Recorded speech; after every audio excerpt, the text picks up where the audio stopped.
My uncle sneered, "You're really going to take the workshop after everything I've done for you?" Then I opened the folder from Grandpa's lawyer and said, "Funny, because this lists what you were paid to keep quiet about." The first time my uncle told me I had no business taking over my grandfather's workshop, I honestly thought he was just angry about losing control. I did not realize yet that he was scared. The workshop had been in our family for more than 30 years, and my grandfather had spent most of his life building it into something bigger than a place where he repaired machinery. It was where he taught me how to use a tape measure without rounding every fraction. It was where I learned that a good tool could last 20 years if you treated it properly. It was also where I spent most Saturday mornings after I was old enough to reach the workbench. My grandfather died in the spring, and for the first few months after that, nobody talked seriously about what would happen to the workshop. Everyone kept saying we needed time. I agreed with them. I was still dealing with the hospital bills, the funeral paperwork, the weird silence that had settled over family dinners, and the fact that I kept expecting my grandfather to call me on Sunday mornings. He had always called around 10. After he died, I would still glance at my phone around 10 without realizing why. My uncle had been handling most of the day-to-day work at the shop during my grandfather's last year. That seemed reasonable. My grandfather had been getting weaker, and my uncle had decades more experience running the place than I did. My uncle was also the one everyone looked to whenever a practical problem came up. He knew which supplier had the best prices. He knew which insurance company covered the shop. He knew which machines needed maintenance. He knew where every receipt was supposed to be. At least that was what I believed. A month after the funeral, my mother mentioned that Grandpa's lawyer wanted to schedule meetings with each of us who had been named in the estate documents. I assumed that meant the usual stuff: a will, some bank accounts, the house, maybe a vehicle. I never imagined the workshop itself would become the center of a family fight. The lawyer's office was in a plain, professional building with a small lobby and a coffee machine that looked older than I was. I remember sitting there with my mother and my younger sister while my uncle paced near the window. He looked irritated before the meeting even began. At the time, I thought he was grieving. I understand now that he had already been thinking several steps ahead. The lawyer handed each of us a folder. My grandfather had updated his estate plan about 18 months before he died. The first few pages were straightforward. His house was divided between my mother and her sister. Some savings were divided among the grandchildren. A few personal items went to specific family members. Then the lawyer explained that the workshop was different. My grandfather had structured the business so that ownership would transfer to me, provided I agreed to continue operating it for at least 5 years. I stared at the page for a few seconds because I thought I had misunderstood it. My mother looked surprised, too. My uncle did not look surprised. He looked angry. The lawyer explained that the building, the equipment, and the business entity were connected through several documents, and that I would need to work with an accountant and an attorney to properly transition everything. My uncle interrupted several times. He insisted that my grandfather had verbally promised him the shop. The lawyer remained calm. He explained that verbal promises were not controlling where the signed documents were clear. My uncle argued that I had not worked there long enough. That part was true. I had spent years working a regular job outside the family business. I helped my grandfather occasionally, especially on weekends, but I had never run the shop full-time. My uncle had. I understood why he felt resentful. At least I thought I did. After the meeting, my uncle followed me into the parking lot. He was furious. He said the shop was not some birthday present that Grandpa could hand me because I happened to be the favorite grandchild. I told him I had not asked for it. That only made him angrier. He said my grandfather had depended on him for years. He said I had no idea what it took to keep the place running. He said there were debts I did not know about. That sentence stuck with me. At the time, I assumed he meant ordinary business debts, equipment financing, supplier balances, tax obligations, nothing dramatic.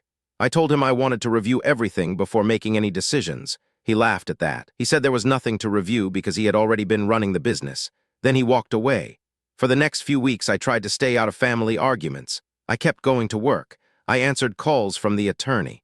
I started collecting the documents I needed for the transition. I also began going to the workshop more often. That was when I noticed small things that had never bothered me before. The accounting software was on an old computer that only my uncle seemed to use. The password was not written anywhere obvious. Some supplier invoices were stacked in boxes instead of filed. There were several pieces of equipment that my grandfather had apparently sold years earlier, according to my uncle, but the records were confusing. A few machines had handwritten notes taped to them saying they belonged to someone else.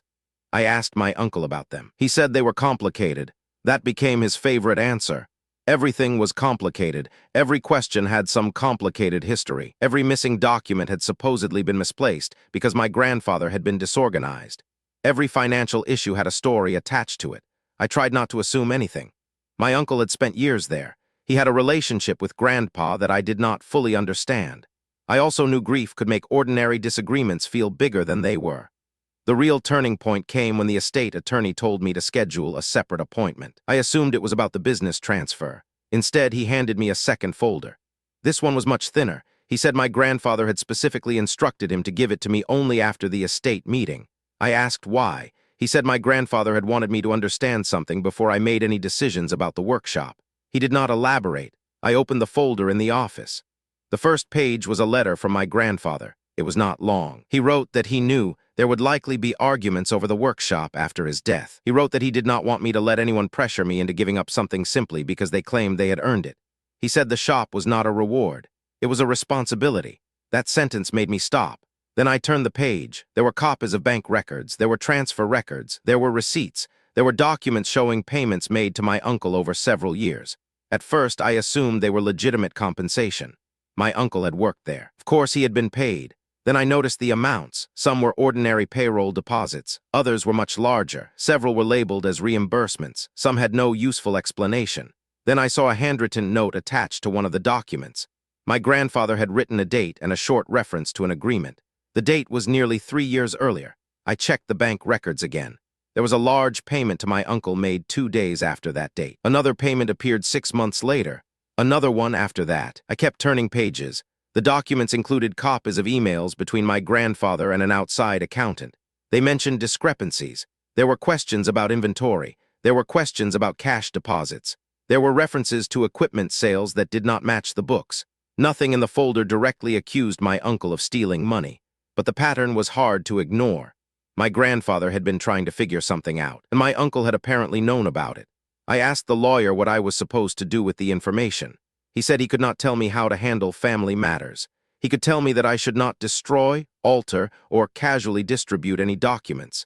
He suggested that I get independent legal and financial advice before making decisions about the business. That was exactly what I did. I hired an accountant who had no connection to my family. I also hired a business attorney. I gave them copies of everything. Then I waited. That was one of the hardest parts. I wanted answers immediately. Instead, I had to let professionals work through years of records. The accountant started by rebuilding the shop's financial history. There were enough problems to make me uncomfortable. Revenue was lower than I expected. Expenses were higher. Several vendor accounts had unusual patterns. Inventory was consistently difficult to reconcile. The accountant also noticed that some money leaving the business did not appear to correspond to ordinary business expenses. He could not tell me who was responsible. He said that was not his job. His job was to identify what the records showed. The records showed that something was wrong. I took that information back to my attorney. He told me not to confront my uncle yet. That advice felt unnatural. I wanted to walk into the workshop and demand an explanation. Instead, I went to work every morning, came home, ate dinner, and kept my mouth shut. My uncle noticed that I had stopped arguing with him. That seemed to make him more comfortable. He started talking to other family members. My mother called me one evening after dinner. She said my uncle was telling everyone that I was trying to steal the workshop from him. I was stunned. I had not even officially taken control yet. I told my mother that there was more going on than she knew. She asked whether I thought my uncle had done something illegal. I said I did not know. That was the truth. I did not know. I only knew there were records I did not understand. My mother wanted me to give my uncle a chance. I told her I was doing exactly that. I was giving everyone a chance to tell the truth. The next few weeks became a strange balancing act. My uncle kept telling people that my grandfather had wanted him to have the shop. He said Grandpa had changed the will because he was confused near the end. He hinted that I had manipulated the estate process. None of it made sense. My grandfather had been mentally competent when he updated the documents. The attorney had been involved. There were witnesses. The paperwork was clean. Still, family members who had not seen the documents started repeating my uncle's version. I found myself defending decisions I had not even made. Meanwhile, the accountant kept finding inconsistencies. One morning he called me while I was getting ready for work. He had found something in the payroll records. One of my uncle's payments had been coded as a contractor expense instead of wages. That alone was not necessarily improper. The problem was that the payment amount matched a large equipment sale. The equipment in question had apparently been sold to a company that my uncle claimed was unrelated to him. The accountant traced the company registration. The business address matched an address associated with one of my uncle's friends. That still did not prove anything. I told myself that repeatedly. Maybe there was an explanation. Maybe the equipment really had been sold legitimately. Maybe the money had been properly accounted for somewhere else. My attorney told me to stop trying to solve the whole thing in my head. He said facts were facts and assumptions were assumptions, so I wrote everything down, every document, every date, every payment, every conversation I could remember. I started keeping a simple timeline. That timeline eventually became several pages long. Looking back, that was probably the smartest thing I did. Not because it made me clever, because it kept me from reacting emotionally. It also made it easier to notice patterns. One of those patterns involved my uncle asking me to sign paperwork. He presented it casually. He said the shop needed a temporary management agreement because the ownership transition would take time. The document would supposedly allow him to keep running operations while I handled my other job. I read it twice. There were several sections I did not understand. I told him I would have my attorney review it. He became irritated. He said I did not trust family. I said I trusted family enough to have everything documented. He called me paranoid. I let him. A few days later, my attorney reviewed the agreement. It was not a simple management agreement. It gave my uncle substantial authority over the business. It also contained language that could have made it much harder for me to remove him later. I asked the attorney why my uncle would have given me that document. He said he could not know his intentions. He could only explain what the document would do. I did not sign it.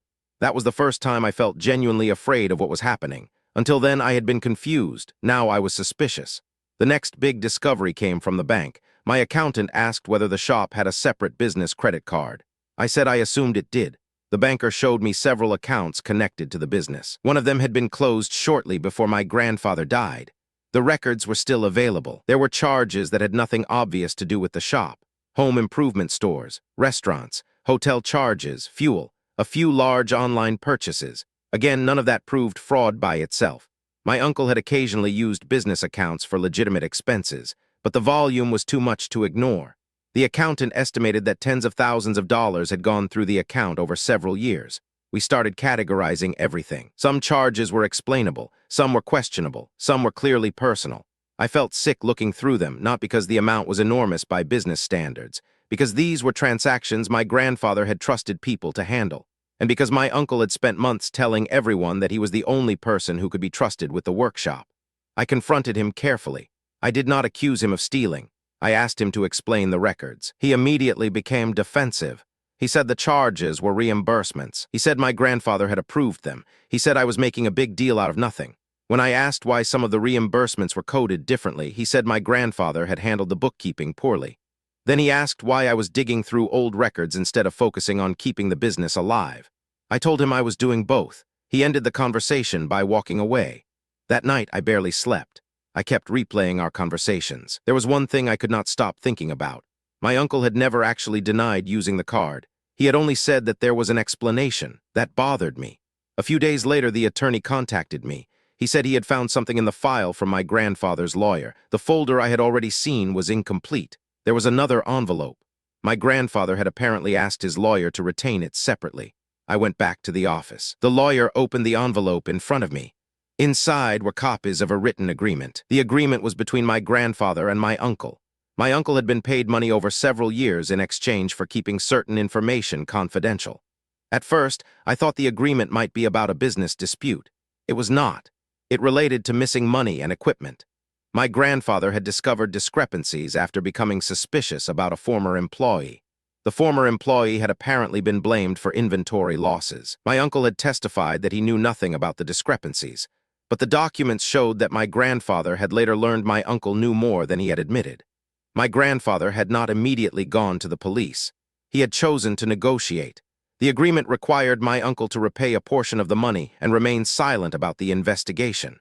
In return, my grandfather would not pursue further civil claims as long as the repayment schedule was followed and certain records remained intact.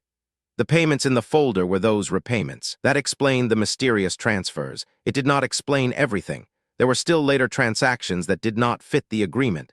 But now I understood why my uncle had been so aggressive about controlling the workshop. He knew the records existed. He knew someone might eventually find them, and he had spent months trying to convince everyone that he deserved ownership. The lawyer told me something else. My grandfather had specifically instructed him not to reveal the agreement until after the estate process began.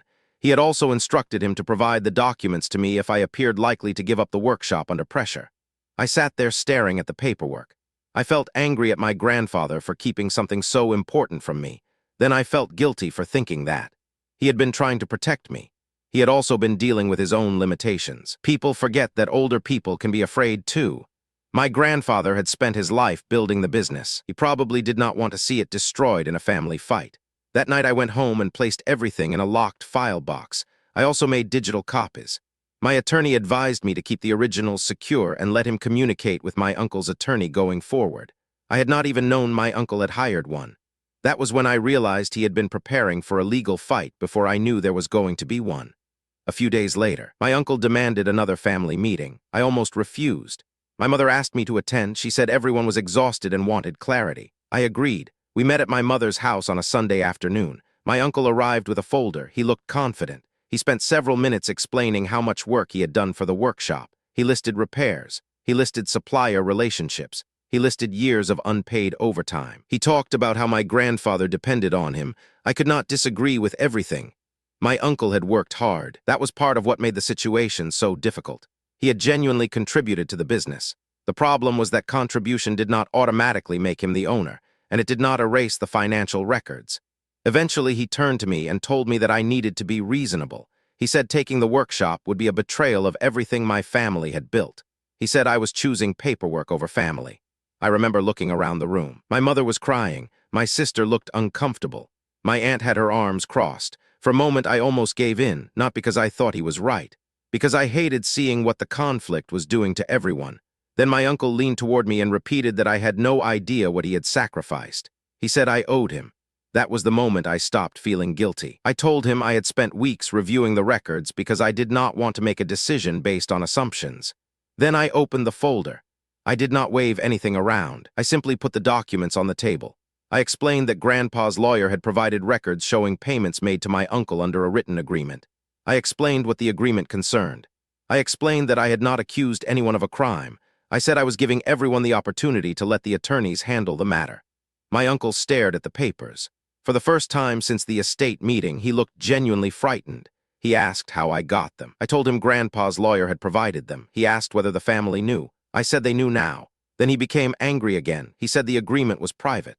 I reminded him that it had been signed by him and my grandfather. He said it was none of my business. I told him it became my business when he claimed the workshop was owed to him and when the business records showed transactions connected to the same period. He stood up. He accused me of manipulating the family. He said my grandfather had trusted me with the workshop because I was easier to control. That one hurt. I had spent my whole life looking up to my grandfather. Hearing my uncle suggest that Grandpa had chosen me because I was weak made me question my own memory. But then my uncle said something that changed the room. He claimed my grandfather had been senile when he signed the agreement. I looked at my mother. She knew the date. She remembered Grandpa driving himself to appointments at that time. She remembered him arguing with his insurance company about a billing error. The idea that he did not understand what he was signing sounded absurd. My uncle left the meeting. Nobody chased him. The next morning, my attorney contacted his attorney. Everything moved through lawyers after that. My uncle demanded payment for the years he had worked. That claim was complicated. He had been paid wages. There were records. We did not deny that he had worked. But he also claimed he was entitled to a percentage of the business. There was no agreement supporting that. His attorney sent a letter demanding that I transfer the workshop to him or pay him a substantial settlement. My attorney responded with copies of the ownership documents and asked that any claims be supported with actual contracts. The silence afterward lasted several weeks. Then the bank called. They had received a request related to an old business loan. My uncle had apparently tried to argue that he was still authorized to act on behalf of the business. The bank wanted confirmation from the estate. That was when we discovered another problem. My uncle had listed himself as a guarantor on an old equipment loan. The loan was nearly paid off, but he had been using that fact to argue that he had a financial ownership interest. The attorney explained that being a guarantor did not make him an owner. Still, the paperwork had to be sorted out. I spent hours on the phone with lenders and insurance representatives. I learned things about the workshop I had never wanted to know. There were renewal notices, maintenance contracts, property taxes, workers' compensation paperwork, business licenses. It felt less like inheriting something and more like inheriting a second job. There were days when I wondered why my grandfather had chosen me. I was 30-something and already had a demanding job. I was not a mechanic. I was not an accountant. I was not a businessman. What I did have was patience, and apparently that was what Grandpa thought the shop needed. I began spending evenings there after work. I learned which customers had been with the business for years. I learned which suppliers were reliable. I learned which machines were worth keeping. I also learned that most people did not care about the family drama. They cared whether we opened on time. They cared whether invoices were accurate. They cared whether their equipment was repaired correctly. That grounded me. The business started stabilizing, not quickly, not dramatically, just slowly.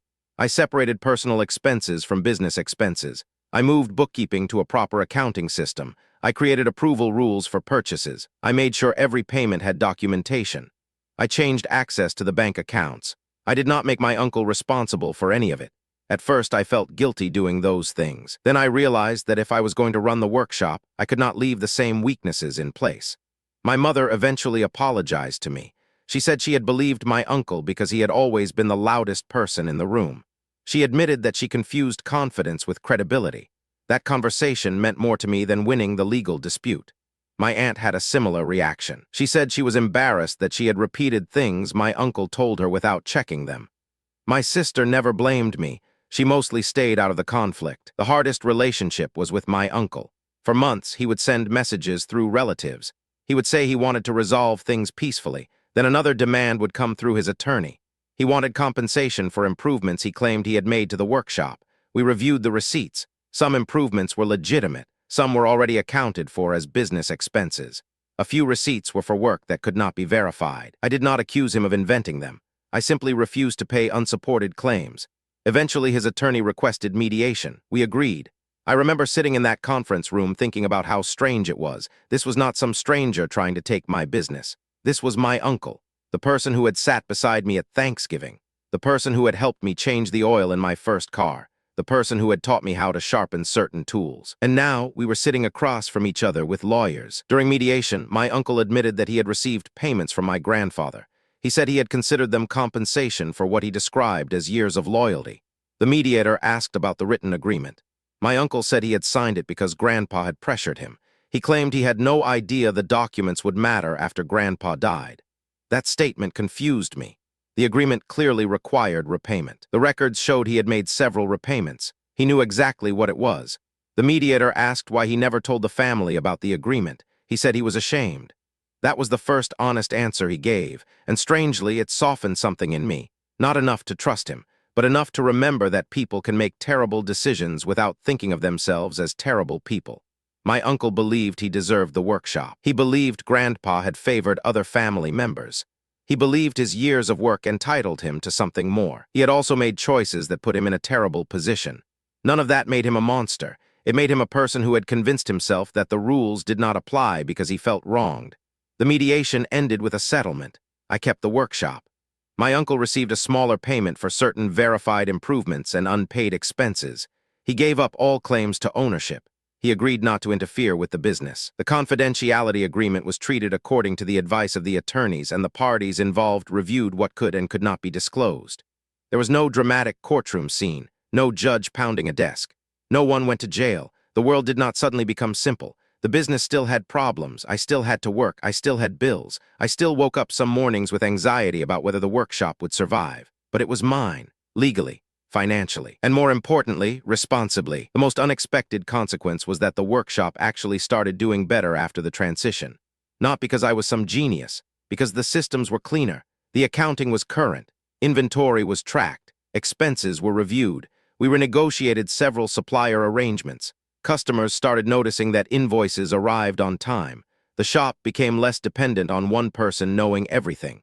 That was something my grandfather had wanted, even if I did not understand it when he was alive. My uncle eventually stopped contacting me. I heard through my mother that he found another job working for a larger repair business. Apparently he was good at the technical side. I was not surprised. Whatever else happened, he knew how to work. He just had trouble accepting that being useful did not make him entitled to control everything. About a year after the mediation, my mother hosted Thanksgiving. It was the first holiday where everyone was in the same room again. My uncle came. I nearly did not. I considered eating at home. Then I realized I was tired of letting the conflict decide where I could and could not go, so I showed up. We barely spoke. There was a moment when he walked into the kitchen while I was helping my mother with the dishes. He asked how the shop was doing. I told him it was doing okay. He nodded. He said he had heard business was improving. I said I was glad. That was it. No apology, no dramatic reconciliation. Just two people standing in a kitchen with the same family around them. I used to think closure meant hearing someone admit they were wrong. Now I think closure can be quieter. Sometimes it is just realizing you do not need the other person to understand you anymore. The workshop became part of my life in a way I never expected. I started keeping a framed photo of my grandfather near the office desk. Not because I wanted to make the place into a shrine, because I wanted to remember why I stayed. There were times when I almost sold the business. The first year was exhausting. There were months when I made less money than I would have at my old job. There were repairs I did not anticipate. There were customers who left because they had expected my uncle to keep running everything. There were evenings when I sat in my truck after closing and wondered whether my grandfather had made a mistake choosing me. Then I would go back inside. I would look at the workbench. I would remember him showing me how to measure twice before cutting anything. And I would keep going. Several years have passed now. My uncle and I are not close. I do not expect us to become close again. There is still too much history between us, but we are no longer at war. My mother stopped acting as the messenger between us. That helped. My family also stopped talking about the workshop at every holiday. That helped even more. The financial records from those years are still stored securely. I never threw them away. Not because I am waiting for another fight, because I learned a lesson that I wish I had understood earlier. Family trust is not a substitute for documentation. Love does not make contracts unnecessary, and being patient does not mean being passive. For a long time, I thought my uncle almost took the workshop from me. Now I think the more accurate statement is that he almost convinced me to give it away. That distinction matters. He did not have some secret power. He had confidence. He had history. He had the emotional advantage of being the person everyone thought understood the business. I had paperwork. At first, that did not feel like much. In the end, it was enough. The thing I keep thinking about is that folder from my grandfather's lawyer. Without it, I might have surrendered the workshop simply to stop the fighting. I might have signed the management agreement. I might have believed the business was drowning in debt. I might have accepted my uncle's version of events because it was easier than questioning someone I had known my entire life. Grandpa knew that. That was why he left the documents. He apparently understood that I would want peace badly enough to sacrifice myself for it. He was right. What he also knew was that if I had the facts, I could make my own decision. That is what happened. I did not win because I was stronger than my uncle. I did not win because someone powerful stepped in and destroyed him. I did not win because the universe handed me a perfect piece of evidence at the last second. I won because I slowed down. I asked questions. I got independent advice. I kept records. I did not sign things I did not understand. I let professionals follow the money. I stopped arguing about who was telling the truth and started looking at what the documents actually showed. The folder did not magically solve anything. It gave me enough information to stop being manipulated by uncertainty. That was the real difference. There's one final thing I never told my family about that day in the conference room. After everyone left, I stayed behind for a few minutes. My grandfather's lawyer was putting the documents back into the file. I asked him why Grandpa had trusted me with the workshop. He said my grandfather had mentioned that I was the only person who consistently asked how things worked before asking how much they were worth. I laughed when he told me that, because it sounded exactly like Grandpa. He said my grandfather had also told him that I would probably complain about the paperwork. That was true too. I did complain, a lot, but I kept the workshop. And every once in a while, usually when I am closing up late, I find myself remembering how my uncle used to tell me that I did not understand what it took to keep the place running. He was right about one thing. I did not understand it then. I understand it now. It takes more than hard work. It takes honesty when no one is watching. It takes records when memories start changing. It takes the willingness to admit you do not know something. And sometimes it takes opening a folder you never asked to see and realizing that the person who looked the strongest in the room was actually the one most afraid of what the paperwork would reveal. I still miss my grandfather every day. That part never changed. What changed was the feeling I carried after his death. For a long time, I thought inheriting the workshop meant inheriting his work. Now I think it meant inheriting his responsibility to leave things in better shape than I found them. That is what I am trying to do, not just with the business, with the family too. I cannot undo what happened. I cannot make my uncle choose differently. I cannot make everyone forget what was said during those months. I can only make sure that the next generation does not inherit the same mess. So the books are clean, the agreements are written down, the accounts are separate, the insurance is current, the taxes are filed, the equipment is documented, and the workshop is still standing. Sometimes that feels like the quietest possible ending to a story that once seemed like it was going to tear my family apart. But honestly, I think a quiet ending is the one I wanted all along. I never wanted revenge on my uncle. I just wanted the truth to be stronger than his version of it. In the end, it was.